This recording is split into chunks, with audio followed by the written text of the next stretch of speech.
Ahojte, vítajte pri tomto videi, ktoré sa volá 10 vecí o mne. Ak sa vám toto video nepáči, dajte prosím dislike. Ak sa vám toto video páči, nie ste si tak v poriadku. Takže prvá vec, volám sa Adriana Haregová a chodím na osobitnú školu.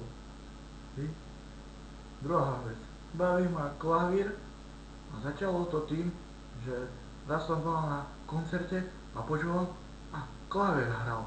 A to chcem vedieť hrať na klavíru. Tak som si ukradla jeden a som začala hrať. Tretia vec, mám segru. Je asi jedla. Jak aj ja. Ja som kuzviem. Štvrtá vec, šport. Som by to povedal, že ja športujem. Mám rada basketbal, volejbal, tenis, ale najradšej volejbal. Piatá vec, zima. Milujem zimu. Narodila som sa v zime. Bolo to asi tým, že nebol zaplatený účet za plyn. Zimu mám proste rada. Môžem sa sánkovať, guľovať a plno ďalších vecí. A najradšej mám Mikuláša. To je môj kamarát. Mám ho tu. Pozrite. Som z neho zložila. Som uľahla.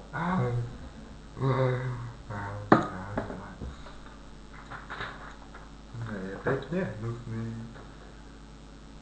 Šiesta vec. Narodila som sa v zime. Dlho si hovorila. Či? Siedma vec. Neznášam ohováranie.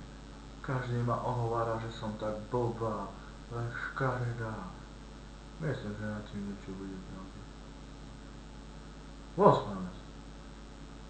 Mám veľké oči. Každý si myslí, že sú sivé, no a ja sama neviem, aké sú farby, pretože som tak trošku blbá. 9. vec. Dobre počítam. Mám najlepších spolužiakov. Aj keď po mne pičujú, kristujú, nenávidia ma a ja ich proste milujem, pretože za každým ohováraním, za každou nadávkou na mňa sa to snažím zakryť, aby moja tá zlá vlastnosť odišla a už dá to kša. A chcem byť proste najlepšia a každému sa páči, lebo ja proste chcem byť dokonalá. 10. vec. Ďakujem, že ste toto video pozerali. Jebať na vás. Ja viem, že mám v tomto videu divný hlas. Pretože je to mutujem, pretože je to puberta. Tu som si našla aj chlpy pod pazuchou. Vidíte? Aj tu dole. Neviem, čím to bude, ale aj divne, lebo aj na hrudi mi rastú. Možno to bude tým, že som dievča. Možno to bude tým šolinom, ktorý mám medzi hlavami. Naživo by ste ma určite nechceli vidieť, pretože som strašne jebla. Dovidenia.